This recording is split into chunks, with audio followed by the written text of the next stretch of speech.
Salut à tous, c'est Nico. On se retrouve aujourd'hui pour le débrief du showdown de Brest. Donc une fois de plus, j'ai réussi à m'en sortir et arriver jusqu'au bout du tournoi, à le remporter. On va voir comment on s'en est sorti, les différents match-ups. Je vais essayer de faire plus vite que d'habitude. De toute façon, c'est dur de commenter les games post-match. Mais voilà, j'ai fait quelques modifs dans le deck. Donc je vais vous mettre la decklist là. Qu'est-ce qu'on peut voir comme modif importante? Il y a deux grosses modifs importantes, trois grosses modifs. Il y a trois cartes qui sont rentrées en main deck. Timely Intervention, Star Viper. Je me suis dit que c'était les cartes qui étaient évidentes parce que pour les match-up aggro où le deck a quelques faiblesses, c'est vraiment les cartes qui donnent un avantage fort. Et quand on joue au CL, on se dit qu'on joue avec pas mal de cartes qui méritent d'avoir embuscade. C'est vrai puisqu'on a envie que Crate ait embuscade, on a envie que Technicien du Super Laser ait embuscade, on a envie que Walker ait embuscade, éventuellement le Raider ait embuscade, Mollet embuscade, bref, ça fait pas mal de cartes qu'on a besoin d'avoir embuscade. Donc le Timing Intervention, important de l'avoir en main deck. Le Star Viper, on a envie qu'il ait embuscade pour faire 2 trades. S'il fait 2 trades, le Star Viper, il a fait une value énorme pour peu qu'il nous ait heal. On est vraiment pas mal. On a rentré Merciless Contest, et je me suis dit qu'il me fallait des options contre un jaune qui, pour pas très cher, donc pour 3, me permettait d'avoir une carte en plus pour remove des unités avec 5 points de vie, donc des DJ, des tech, des esclaves libérés, bref, des conneries que je peux pas gérer normalement. Et il se trouve que de toute façon, même contre un deck mid, Merciless Contest apporte quand même beaucoup de choses parce que le moment où tu as une 6-6, un pot à gérer, payer 3 pour gérer un pot, pour gérer un breaker, pour gérer un Avenger, bref, pour gérer tous les trucs un peu chiants, ça coûte vraiment pas cher pour peu qu'en plus tu soit t'es pas d'unit, soit un Salacious, un Loyaren, une merde à sacrifier, t'es vraiment heureux d'avoir Merciless Contest. Ok. Ensuite, en side deck, donc j'ai pris le parti de du coup mes deux cartes de side qui étaient Timely et Construction Star Viper. Il fallait vous proposer d'autres choses. Donc j'ai sorti du deck Give In to Your Hunger. Je l'ai mis en side deck pour le rentrer contre contrôle contre mid en me disant que c'était pas toujours un besoin. Donc je me tâte à virer la carte pour chercher d'autres choses. Je me suis laissé le choix d'arbitrer entre Open Fire et Merciless Contest, dépendant de ce que le mec joue en face. C'est-à-dire si je joue beaucoup de trucs qui ont plus de 4 points de vie, je vais plutôt partir sur Merciless Contest. Si il joue beaucoup de trucs à 4, dont notamment le Faucon, peut-être plutôt partir sur un Open Fire, me permettre ce switch là. Voilà, j'ai rentré deux Kylo Ren. Deux Kylo Ren, pourquoi? C'est parce que c'est une bonne solution pour aller chercher des leaders qui ont 6-7 points de vie, comme des Django, comme des Han, qui sortent un tour avant mon leader, voire 2 tours avant mon leader. Et du coup, avec Kylo, je gagne un tour sur la gestion du leader. Ça peut être non négligeable. Donc Kylo, option intéressante que je vais conserver dans le deck, puisqu'il est allé chercher à plusieurs reprises dans le tournoi, il a fait son job, c'est-à-dire qu'il est allé choper le leader, et donc voilà, permettre derrière de rentrer avec Vador sans qu'il y ait le leader en face déployé. Donc apporter de la value. Comment j'ai rentré ça? J'ai viré un Doku, j'ai viré les deux Giving Your Hunger, je les ai sortis. J'ai retiré un Phase 3 Dark Trooper et un Black Sun Starfighter et un Open Fire qui est passé en scène. Donc j'ai quand même pris le parti de réduire fortement beaucoup de cartes en 2 exemplaires, mais je me dis que vraiment le corps du deck, ce qui doit être en x3 parce que tu veux les voir, c'est la rampe, Technicien de Super Laser et Resupply. Le Overwhelming Barrage parce qu'il est craqué, même si, bon, j'ai pas toujours d'unité sur le terrain, mais une fois que j'ai commencé à me déployer, le mec pourra plus se déployer parce que j'ai Overwhelming Barrage. Dark Maul parce qu'il est quand même important avec ECL pour gérer tous les match-up aggro. Ruthless Raider parce que la carte est trop forte, elle me permet de tout faire en fait avec. C'est un ton que je veux voir. Vador, bon voilà, on n'a pas besoin de justifier. Doku, j'avais tendance à le voir trop dans ma main, donc voilà, le passer en 2 exemplaires. Crate en 2 parce que t'as pas envie de le voir dans ta main non plus trop souvent, même s'il est sympa. Walker, il reste en 2. Pour autant, Palpatine, il reste en 2, ce qui fait qu'en fait, même si je joue les trucs en 2 fois, en fait, Palpatine me permet de respawn mes trucs. Donc voilà, je crois que j'ai retiré un Kylo TIE Silencer aussi, parce que j'en vois de moins en moins l'utilité de ce truc. D'autant que, enfin, je veux dire, une 3-2, je la joue au début, bon, en fait, ça m'apporte pas de valeur, c'est pas quelque chose qui va me heal, ça va gérer l'aérien, mais le Star Viper le fait aussi. Donc voilà un peu les choix que j'ai fait. J'ai encore quelques évols, je pense, pour le match-up Anne, que j'ai pas eu l'occasion de voir dans ce tournoi. On part direct avec les games. Donc première game, je joue un Anne bleu. J'ai appris que c'est un joueur débutant. Alors déjà, un petit kiff quand même sur ce tournoi, c'est que ça fait longtemps que je n'avais pas joué à Brest. Et donc j'ai vu tous les nouveaux joueurs, en fait, et il y a beaucoup de nouveaux joueurs à Brest. Donc ça fait plaisir, dont des joueurs assez compétitifs. Donc on verra parce que je joue deux personnes qui sont compétitifs et que j'avais jamais vu avant à Brest, pardon. Donc ça fait vachement plaisir d'avoir des nouveaux joueurs et des joueurs qui kiffent le jeu et qui ont envie de faire des tournois, se déplacer pour les PQ, etc. Il se trouve que lui, c'était un joueur débutant qui a commencé il y a quelques semaines. C'est surtout sa compagne qui joue au jeu et il était venu avec les cartes, un peu les doubles, pour essayer de se faire un petit deck Anne bleu. Il joue Wookie. Donc en fait, c'est pas un deck si fort que ça, puisque Il n'a pas de choses qui mettent réellement de la pression, comme un Kenan Jarrus, comme un Yoda, etc. Il n'est pas parti dans cette optique-là. Donc ce qui fait que comme on voit ma première main, là j'ai Yularen, Super Laser, et puis étranglement de force, donc en fait tout ce qui va me faire un peu peur, je vais le gérer. Je vais ramper, donc bah certes il va avoir un Han, il va jamais vraiment mettre de pression, ma base va jamais prendre trop de dégâts. Et si j'arrive sur la fin de partie, bah une fois de plus c'est double Vador qui rentre avec du Stormtrooper, du Short Trooper. Et puis on voit ma main, là on est à 8 ressources, le tour d'après c'est double Dragon Crate, le mec peut pas jouer. Donc la première game se termine. La deuxième game plus dure, on voit la main de départ. J'ai Mulligan évidemment, hein. Double barrage dévastateur, double Star Viper, Open Fire, retour de Palpatine. Ça sent pas bon quand on voit ça. Il se trouve qu'en fait lui aussi avait une main de merde, donc bah, ça s'est équilibré avec les pioches, etc. Et je me retrouve à finir la partie, bah, on va dire classique. On a avancé lentement tous les deux, mais mon late game est surfort, quoi. J'arrive avec des walkers, des raiders, des unités dans tous les sens. Bref, il a pas pu jouer et voilà. Donc c'est pas un match. J'ai passé beaucoup de choses. C'est pas un deck classique en face, un deck très optimisé. Donc je m'en suis sorti. Voilà, assez tranquillement entre guillemets. Là, on se retrouve contre Lena qui joue ECL, Obi-Wan ECL, pardon. Donc là, je sais qu'Obi-Wan ECL, c'est pas un match-up évident, parce qu'il a des possibilités en mid-game qui me font mal. Il se trouve que bon, j'ai une main de départ très correcte avec le TIE Silencer. Bref, j'ai un T1, un ramp, j'ai mon Vador que je vais évidemment garder, parce que bah, dès qu'il est là, il vient mettre de la pression. Donc à partir du moment où j'ai mon ramp, Vador sort avant Obi-Wan, voire en même temps. Bon, en général, je m'arrange pour prendre l'init puisque je vais faire un gros tour à 5 ressources avant ou 6 ressources, et je me retrouve à pouvoir sortir Vador avant. Donc en fait, bah, une game assez classique où je vais prendre un peu dans la tronche au début, et puis je vais finir par revenir avec double Vador, marcheur, raider, et des choses comme ça. Les barrages, de toute façon, l'enjeu, c'est de piéger Obi-Wan. Quand Obi-Wan sort, je le désingue direct, et derrière, j'ai une pression sur le board qui est importante. Parce que si je garde Obi-Wan, elle peut cacher quelque chose derrière. Si j'ai pas forcément les gestions, je vais me faire avoir. Bon là, le barrage dévastateur à 8, il permet de bloquer un peu tout. C'est pas sur ce match-là, mais il y a un match où elle avait fait Rédemption ECL. J'ai même pas cramé qu'on avait pas le droit de faire ça. Ça a pas changé la game, j'en suis quand même sorti. Mais voilà pour dire qu'une fois que de toute façon j'ai passé la barre de la gestion du leader ennemi et que je reviens sur la partie, c'est quand même beaucoup plus facile. Donc l'idée, bah, c'est de pas avoir perdu trop de points de vie avant. What's next? Deuxième game. La deuxième game s'est beaucoup mieux passée. Donc la main de départ, on voit qu'il y a déjà un petit soldat à marine. Il se trouve que j'ai TIE Silencer de Kylo que je garde, donc je mets TIE Silencer, je fais réappro, j'ai mon barrage pour faire de la gestion derrière. Et c'est ce qui s'est passé, je crois qu'elle a fait Ouyang, j'ai plus barrage. Et derrière, elle a pas eu une bonne sortie. Elle a eu le vaisseau 3-4. Bon, ok, elle gère mon taille de Kylo, mais derrière, ça met pas beaucoup de pression. Quand Vador sort, il bloque Obi-Wan, une fois de plus, puisque j'ai rampe. Et derrière, bah, c'est les gros tons.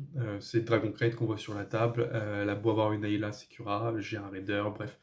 J'ai les choses pour avoir le board et pour gérer tout ce qui arrive. Et bah voilà, installer de la pression, installer les dégâts sur sa base et gagner la partie. Ensuite, on se retrouve une nouvelle fois contre Mazori, comme à chaque tournoi. Cette fois, il joue avec Rey rouge, match-up très similaire finalement à Anakin bleu, qui fait légèrement moins peur dans le sens où il a 5 points de vie en moins. Bon, d'accord, c'est pas forcément ça, mais Rey quand même fait un peu moins peur qu'Anakin, puisqu'elle est un peu plus facile à buter, elle fait un peu moins de dégâts.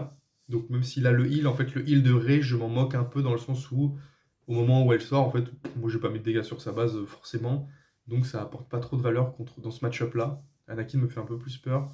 On voit la main de départ avec intervention de fortune, donc qui va aller en ressources. On a un réappro, un super laser ignition, donc j'ai 2 rampes, ce qui fait que ça va sortir bien avant Doku du barrage. Donc en fait là, bon, la ressource simple c'est Doku, intervention fortune.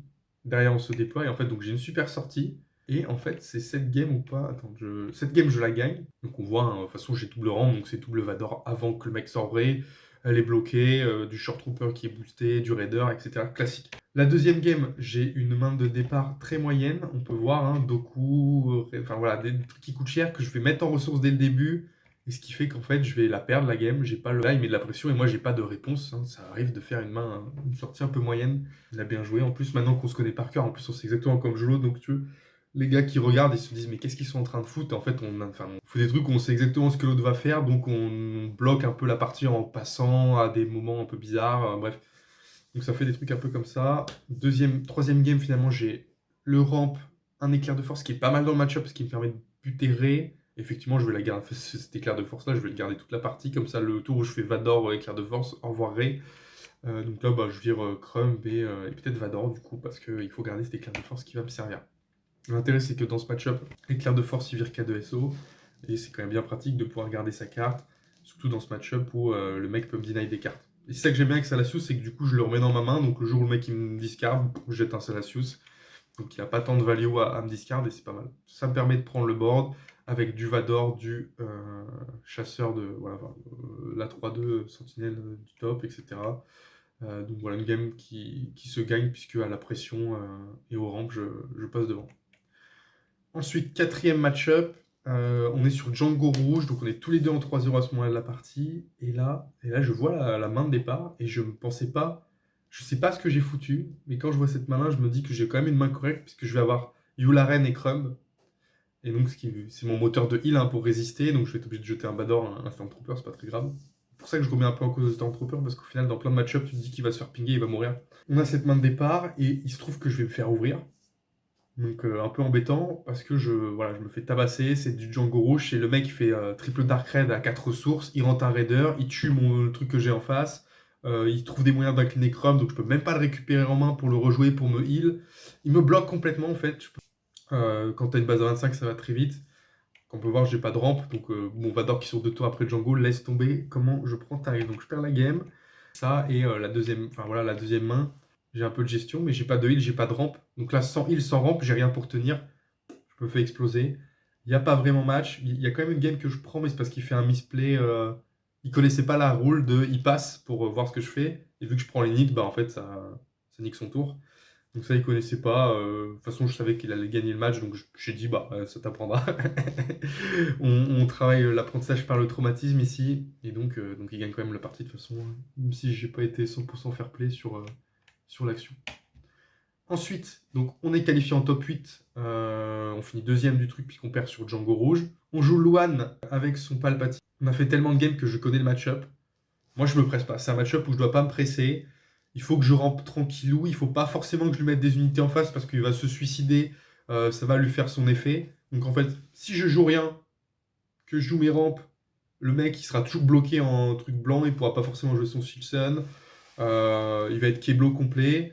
Donc en fait, bah là j'ai mon ramp. Donc en fait, je pense que je vais quand même jouer mon Kylo, mon TIE Sensor de Kylo pour mettre la pression. Le technicien Spazer derrière. Je peux faire un ECL Dark Maul. Ce qui va se passer, je vais tuer un Quill et je sais plus quelle bouse en. Je sais plus quelle autre unité je gère avec Dark Maul. Et puis après, quand il sort Shilsen 6-6, c'est étranglement de force ping. Et puis derrière, je balance Vador, double Vador. Et il se retrouve à un moment où j'ai pris le lead sur la table. Il essaye de se déployer avec des petits villageois, là, protecteurs, la 2-2 shield qui est un peu relou. Mais en fait, je vais enlever son bouclier tranquillou. Je vais faire Timely Intervention, Dragon Crate. Et puis vas-y, mec, tu viens de prendre 8 sur ta base. T'as un Dragon Crate en face, qu'est-ce que tu vas faire? Rien, surtout vu le board. Donc je prends la première game comme ça. Elle était un petit peu plus chaude celle-là.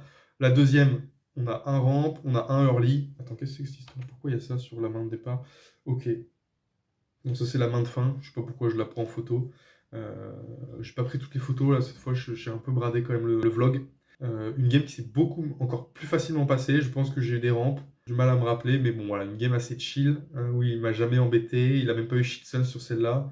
Et donc bah Vador, marcheur, crate, au revoir. Quand il a pas le leader en face, en fait j'ai plus ce moment où le mec il prend un peu la table et qui est dur à gérer. Euh, Déjà, c'est constant si tu veux chancelier Palpatine, donc c'est une pression que je peux gérer à un moment où je repasse devant. Et si je passe devant proprement, il peut pas s'en sortir. Petit moment ouverture des cartes de Luan, je fais une petite pause, je vous reprends après. Je commence par cette On se retrouve sur l'opening de Luan. grosse opening. Regardez le visage de la défaite. Top 7. Il a perdu ses cheveux en même temps que la game. J'ai peut-être une maladie aussi. C'était trop fort en jeu. Ah bien. Fennec Hyperspace, ça commence vraiment lourd. C'est comment qu'on fait avec Pokémon? Non, il n'y a pas de Pokémon là. Ah, putain. Je sais pas pourquoi j'ouvre toujours les trucs alors il faut que je les vende. Est-ce que tu vas avoir une lège là? Tu penses? Ah, le maraudeur, ouais. Trop belle. Ah ouais, lourd. T'as une Uncofoil quand même. Ok. C'est ça qui m'intéresse. En vrai, c'est le 2, je sais même pas pourquoi je l'ai ouvert. Oh, note, ouais. C'est le meilleur leader du 7-3. Non. Il y a de l'hyperspace. Oh, c'est fort. Oh, t'as une lège? Ah non, c'est une rare. putain, la rare foil, ouais. Ah ouais. Luan, t'en penses quoi? Je pense que je m'en bats les couilles. Vas-y, t'ouvres lui ou pas? Ouais. En vrai, je prends, mais. Ah, c'est vrai qu'ils sont chiants. Putain. Je vais le garder scellé.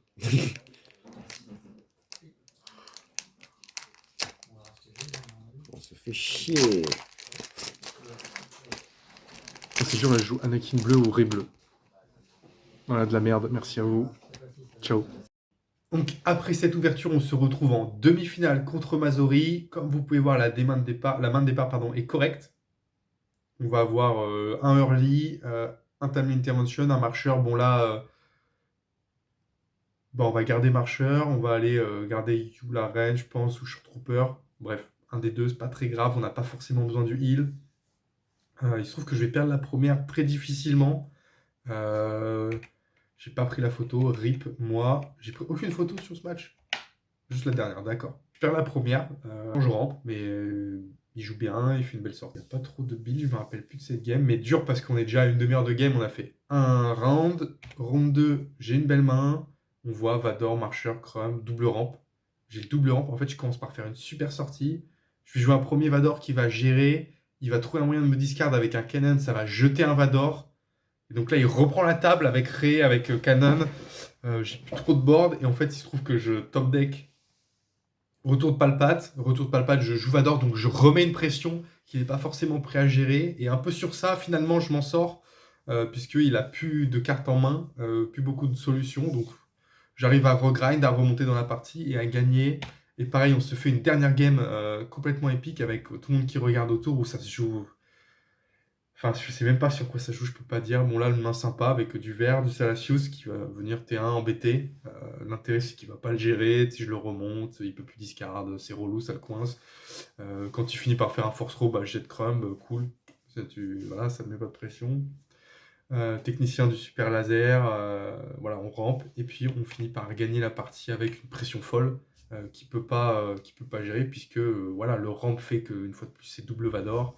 C'est là l'intérêt de jouer 3 Vador uniques, c'est qu'en fait, au tour où je déploie mon leader, en fait, j'ai déjà pioché entre 12 et 14 cartes.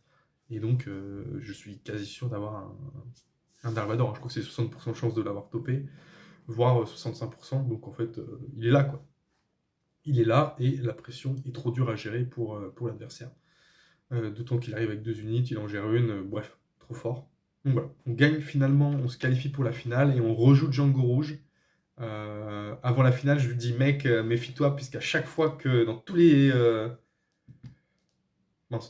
showdowns que j'ai fait, et je me suis retrouvé en finale contre un mec que j'avais joué en round, ça a toujours fait le résultat contraire. C'est-à-dire quand Guy Cork, qui m'avait battu au showdown du temple du jeu, il m'avait battu en round, j'ai gagné en finale.